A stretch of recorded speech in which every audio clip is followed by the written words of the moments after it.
Good evening, everyone. I'm Kevin Hodge. Tonight on your WZMQ 19 News, a controversial voting bill is back in the spotlight. Supporters say it's about election security, but critics call it voter suppression. Plus, we'll see how the trails are looking for the return of Winter Trails Day this Saturday. And the tradition of ski jumping in the UP is celebrated in Ishpeming. Your 19 News at 11 starts now. Live from the UP, this is WZMQ 19 News at 11.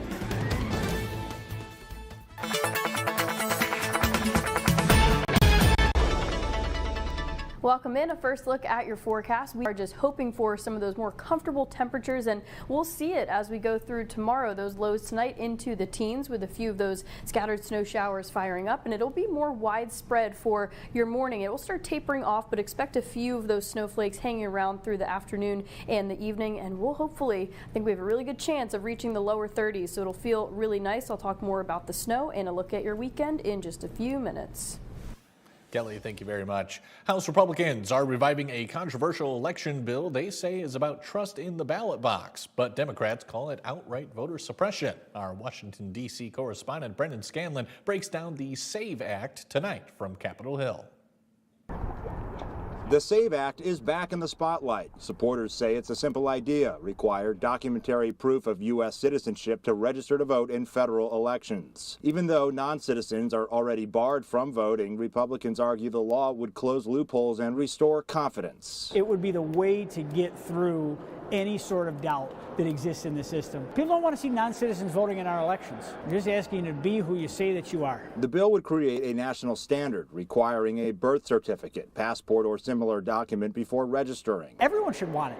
I don't understand the allergy to it if you're not using nefarious purposes. The bill would also mandate removing non-citizens from federal voter rolls. We're just looking to make sure that, every American's vote counts and is not canceled because of fraud and abuse. The SAVE Act has passed the House multiple times, and even with a Republican-controlled Senate, it would still need Democratic support to reach the 60-vote threshold in order to pass. That support, however, is extremely unlikely. The SAVE Act is dead on arrival in the Senate. The Democrats say the legislation is deeply restrictive and turns the clock back over 100 years. The SAVE Act is nothing more than Jim Crow 2.0. Voting rights groups warn the bill could block millions of Americans from the ballot. According to the Brennan Center for Justice and partner organizations, as many as 21 million eligible voters don't have easy access to citizenship documents. It has nothing to do with protecting our elections and everything to do with federalizing voter suppression. A 2025 Pew Research Center survey found that 83% of Americans support requiring all voters to show government-issued photo ID to vote. Reporting in Washington, Brendan Scanlon, WZMQ 19 News. The man convicted on 5 felony counts after trying to assassinate President Trump on a Florida golf course in 2024 has been sentenced to life in prison. Prosecutors argued that Ryan Ruth should receive the maximum sentence, saying he never showed any regret or remorse for his actions. Ruth's attorney argued for leniency, saying his client was a decent man. But Judge Eileen Cannon rejected those, saying, quote, "The evil is in you, sir." Then she delivered the sentence, which included enhanced time in jail for federal terrorism charges. I think the judge may have mistakenly applied the federal crime of terrorism enhancement, and that will be probably the leading issue on appeal. Ruth, who tried to kill himself with a pen after being convicted in September, asked the judge to be placed in a federal prison within a state that allows for assisted suicide. State lawmakers are scrutinizing Michigan's child care scholarship program after an audit identified communication problems. The audit found child care providers sometimes did not receive required notices about changes to child eligibility, which could affect whether they get paid. It also found the program's call center struggled to handle demand. MyLeap officials say they've added staff, expanded hours, and updated computer systems to address the issues. The standard is straightforward. Accurate information, clear communication, responsible stewardship of taxpayer dollars. The committee will continue to monitor MyLeap's progress and will bring these issues back if real improvements don't follow. The Auditor General plans additional reviews of the program starting this year. This Saturday, the Hiawatha National Forest is hosting its annual Winter Trails Day event at the Rapid River Ski Trail. Our Escanaba Bureau reporter Lily Simmons tells us what's in store and how the trail conditions are this winter. We provide free ski rentals for children and adults, ski instruction if you're just fresh out of the gate. If you just want to come out and enjoy the day with other folks on the trails, we'll have light refreshments, a warming fire. We'll also have snowshoe rentals if you want to get out. Running from 11 to 3:30, the event is a partnership between the Hiawatha National Forest, Delta County Non-Motorized Trails, and Brampton Bike and Ski. It's a chance for people to get outside and see what the Rapid River Ski Trail and the Hiawatha Forest has to showcase. People just need to give me a call if they need equipment. It's a good family fun event. The last few winters have been mild, leading to cancellations and postponements of this event. Thankfully, this winter is shaping up to be much better. The conditions have been great since, I think November, and so it's looking wonderful for this event this Saturday. The true winter weather has also been beneficial for businesses that sell outdoor sports gear. This has been the best year it's been in quite a while. Obviously, we've been starved for snow. I was looking forward to next week. Snow is not going away, people. So yeah, this year's been a good season. There's no question about it. While much of the public enjoys them during the winter months, grooming the trails is a year-round job. DC&T is out there always maintaining, limbing, working with our trails crew. As soon as there's fresh snow, they are out there taking care of our trails, getting it ready for folks. And Saturday's event highlights the results of their dedication. What makes Rapid River really nice is that it's south in the snow belt. The snow comes earlier, it sticks around longer.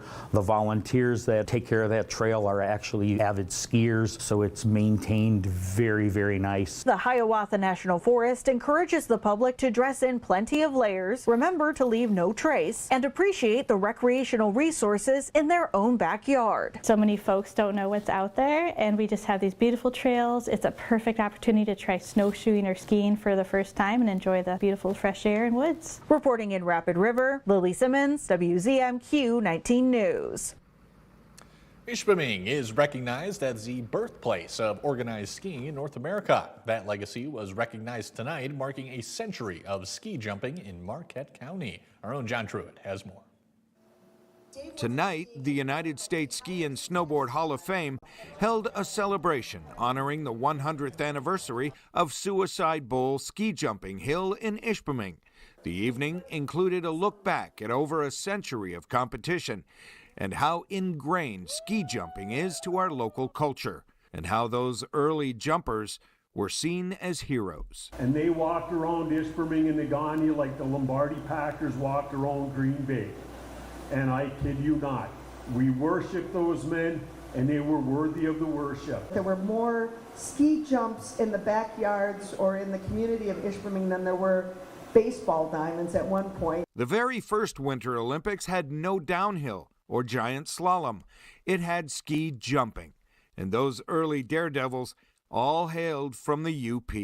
100% of our Olympic athletes that would be competing in the Olympics 3 weeks from now or 2 weeks from now, 100 years ago, all lived and trained and were born and raised here in the Upper Peninsula, Michigan. The evening also included a screening of the film Michigan Skiing Legacy, a documentary by local filmmaker Ryan Bush. Started with the love and the passion for telling the story of the birthplace of organized skiing in the United States, which is right here in Ishpeming. The night also paid tribute to longtime supporter David Hawley, who was responsible for raising most of the funds for the current museum building. And with the Olympics about to begin, tonight's event was even more timely, when we remember that before it was Team USA, it was the Ishpeming Ski Club. In Ishpeming, John Truitt, WZMQ 19 News.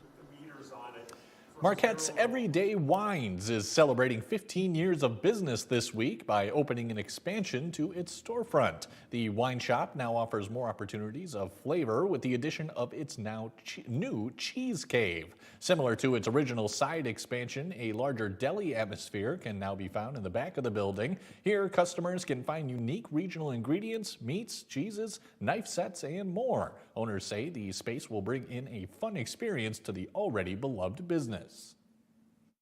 We bring in whole wheels of cheese. We cut them right in front of you to whatever size you want, along with foods and ingredients that we've been missing in town and are excited to bring in.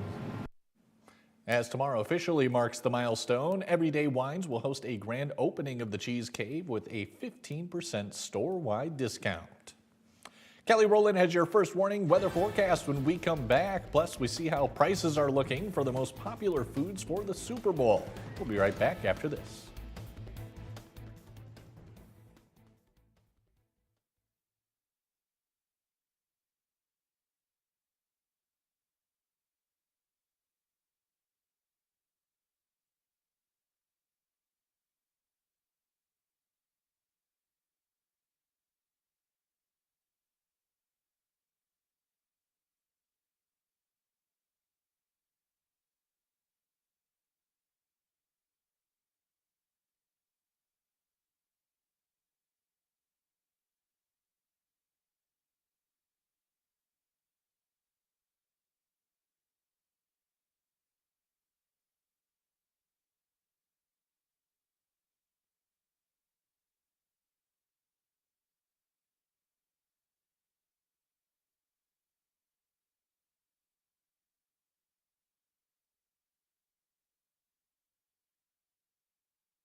Now, WZMQ TV 19 First Warning Weather with meteorologist Kelly Rowland.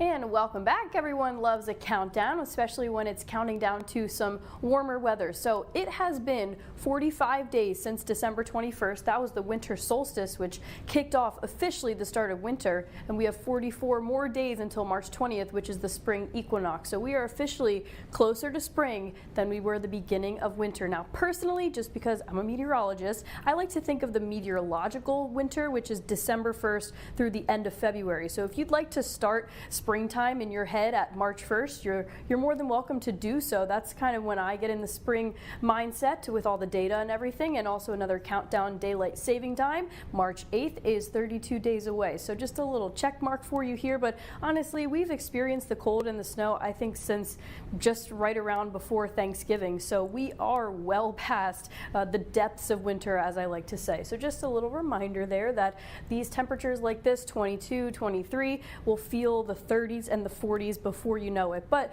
not quite for tomorrow. We have some snow showers to start off the day. They might start rolling in around 2, 3 a.m. or maybe 4 a.m. So just watch out for that for the morning commute, but it'll accumulate pretty light for us at first, maybe count to about 2 to 4 inches through the afternoon. And because of the positioning of the system when it moves through, and then we get the winds from the north for Friday, the snow will linger around for at least through Friday morning, but then it significantly tapers off, at least for the most part.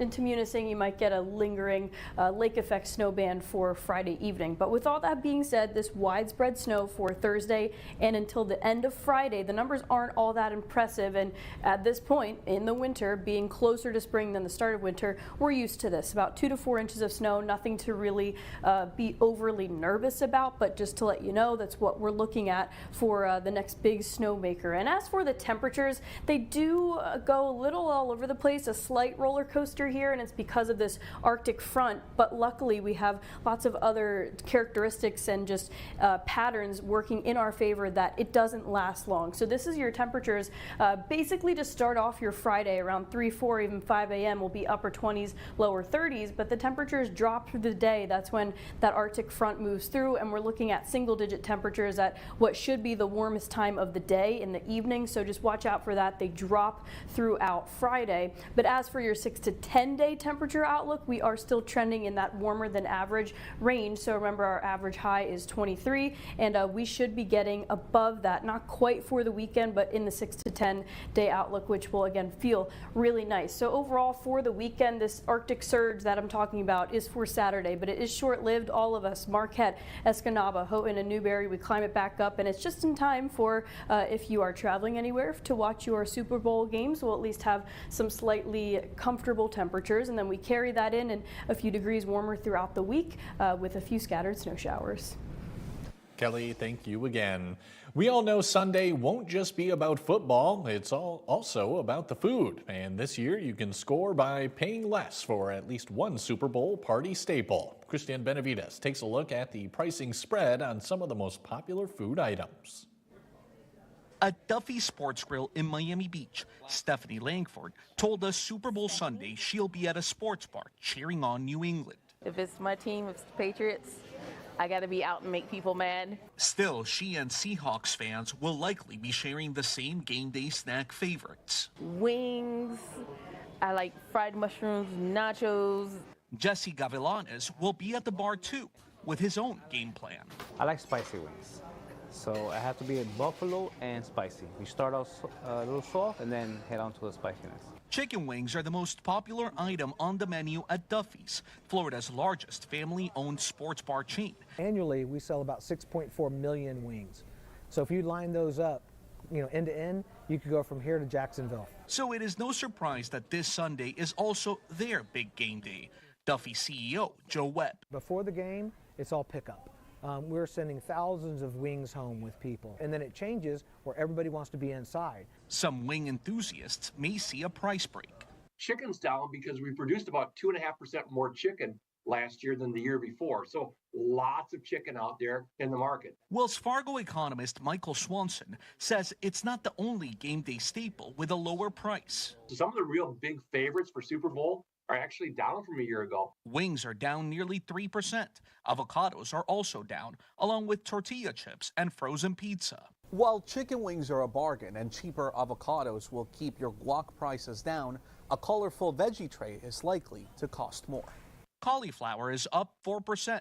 Cherry tomatoes and celery are both up about 2%. The most expensive food items this year will be beef and shrimp. So plan ahead if you're watching the game and your wallet. Mike Ludlam has some sports highlights for us when we come back. We'll see how Ishpeming fared as they visited Westwood in some boys basketball action. That and more after this.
I might.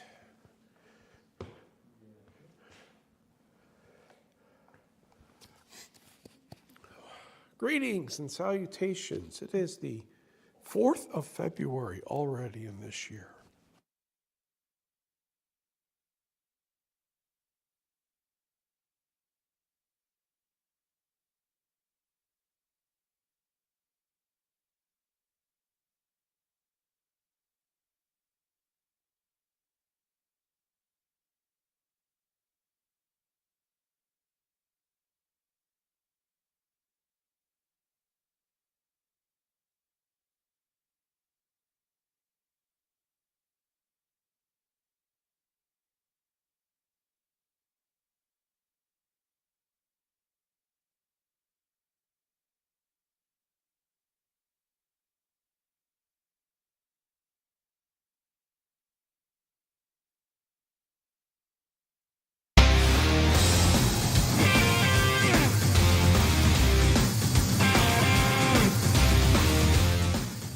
evening, everyone. Next door neighbors begin tonight's boys basketball coverage. Number 2 Westwood from the large school poll hosts the Ishpeming Hematites.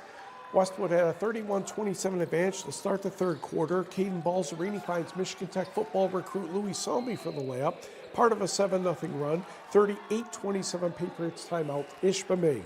Hematites next play. John Wheeler to Dex Cockry for an easy 2 points. Hematites back within 9. Not for long though. Salmi, AJ Pizziola to Ethan Marta for 3. He had 19 points in the first half and 33 by the time the third quarter was done. Next, it's Pizziola in the corner for 3, and the Patriots are starting to pull away. For the Hematites, Grady Gauthier will miss, but John Wheeler grabs the rebound and scores. Westwood outscored Ishpeming 27-17 to take a 14-point lead after 3. Westwood wins 72-61. Don't forget the Patriots host number 1 Menominee Friday night. Let's go over to Negaunee, where Jeffers coach Mike Sari and the Jets taking on Negaunee. First quarter action, Landon Larson, Levi Kinnunen, Brexton Kinnunen in the far corner, and that 3 is good, plus the foul. Missed the free throw, the Jets had a 15-14 lead. Nagaunee's turn, Waylon Harvilla misses a jumper. Cole Peckrell taps the rebound to Cole Prusy, and the next thing you know, the basket is in for Negaunee. Jeffers only scored 24 points the rest of the way in this game, and Negaunee has now won 5 in a row as Braxton Kinnunen scores again, and yep, another easy layup for Negaunee. That was Cole Prusy right there, and then Michigan Tech football recruit Ethan Gauthier puts that one in off a nice pass, and Negaunee is your winner by the score of 68-41. To the scoreboard, Stevenson outscores Mid-Peninsula 56-34, Escanaba by 30 over Barker Viveros 73-43, Brimley 74, Manistee 50, Lakeland and Hubble 79, Watersmeet 50. On the girls' side, Menominee and Gwynn, a low-scoring game, Maroons by 3, 32-29. Lakeland and Hubble defeated Watersmeet 51-23. Community college basketball, similar scores for BCC. The women win 96-38 over North Central. The Barker Viveros quartet of Mackenzie Hoffmeyer, Lauren Zawada, Nina Bauer, and Marissa Ives combined for 66 points. The men win 98-37. Emerson Druby had 33 for the Norse. Today is the big day for many Division II and III football schools to announce their national letters of intent. New NMU football coach Matt Janis appears to have done pretty well for his first class so far in the Upper Peninsula. Marquette Senior High School has 7 football recruits alone, 5 going to NMU, 1 to Michigan Tech, and 1 to Minnesota Duluth. Sentinels held a press conference this afternoon in the cafeteria, giving each player a chance to speak. Also, Marquette head coach Eric Mason talked about each of his players.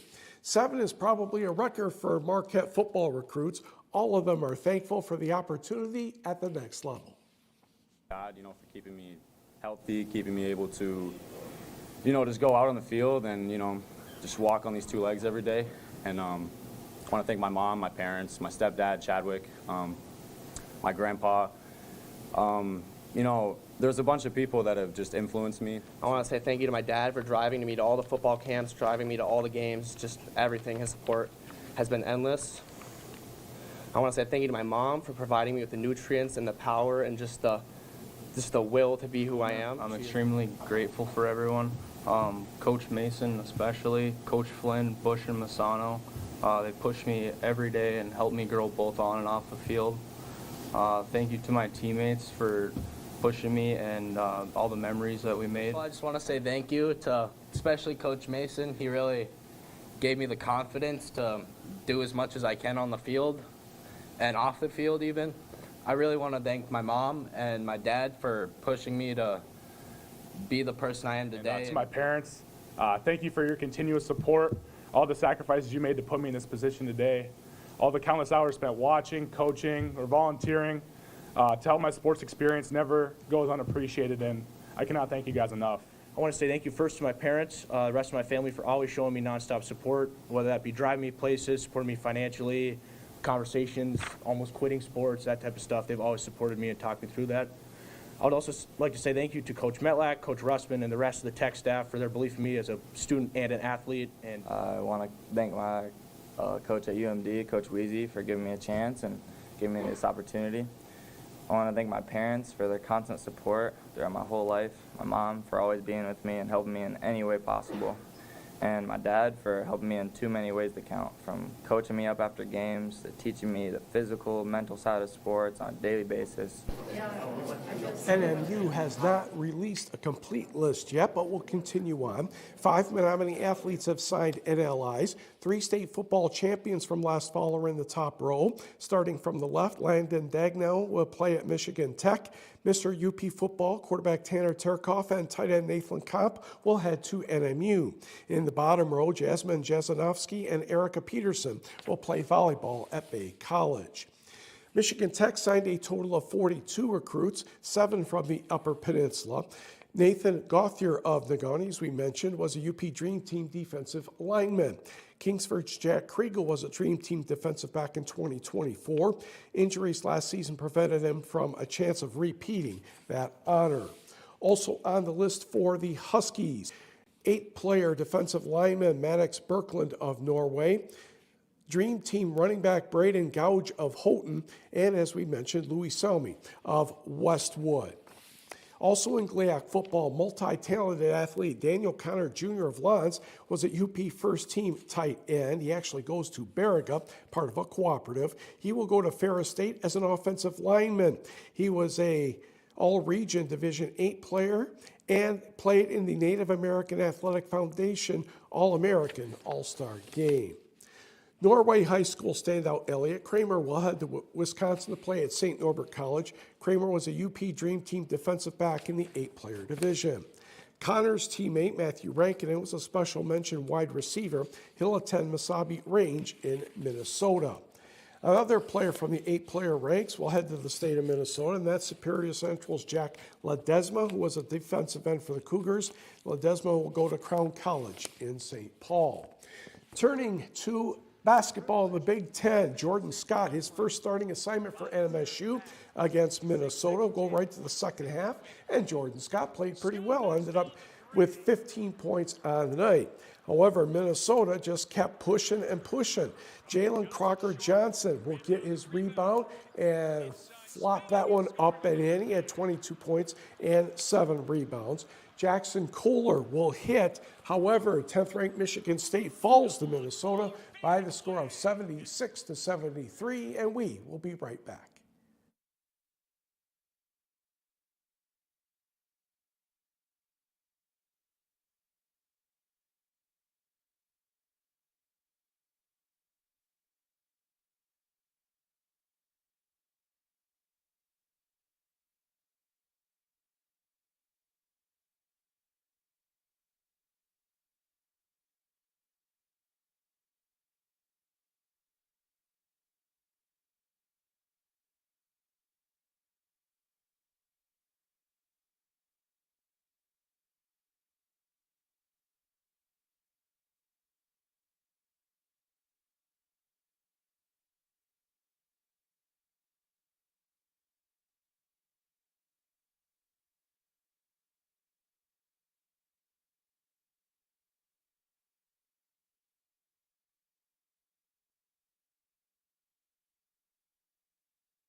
Welcome back. A final check of your forecast. We're talking about relief in the temperatures, and if you're looking for a day of hibernation, maybe to just stay inside and clean, I would say that's Saturday. That's when the really cold temperatures return, but not quite for tomorrow. Well, everyone's going to be in the upper 20s and lower 30s, which is slightly above average for those highs, but we start off the day with widespread snow. This is what the feels like temperature, the wind chill values do throughout Thursday. They climb to very comfortable into the 20s. We start off Friday in that comfortable range, but then once that Arctic front moves through, setting up for those really cold temperatures drop throughout the day on Friday, and we're looking at feels like temperatures sub-zero definitely by Friday afternoon. So that's the big change that's on the way. Widespread snow for tomorrow. Things quiet back down, and then we're looking at that cold surge setting up for your Saturday. We might accumulate 2 to 4 inches of snow for this Thursday and Friday snow. Here it is into the teens for Saturday, and then temperatures rebound to the mid-20s for your Super Bowl Sunday plans. Kelly, thank you again. And finally tonight, the top dog from the 150th Westminster Kennel Club Dog Show celebrated in the Big Apple today. As she met with the media, Penny ate a meal fit for a champion, a special plate of chicken and carrots. The 4-year-old Doberman Pinscher also soaked in the views atop the Empire State Building. Penny came out on top of more than 2,500 other dogs to win Best in Show. The last Doberman to do it was back in 1989. Mike, anything else? Yes, the Detroit Tigers appear to have signed a new pitcher. Framber Valdez was with the Houston Astros. 3 years, $115 million, not signed yet, but it's really close. So it's like Scuba, Valdez, depending on arbitration. We'll see how it goes. All right, thanks, Mike. Thanks for watching. We'll catch you back here tomorrow.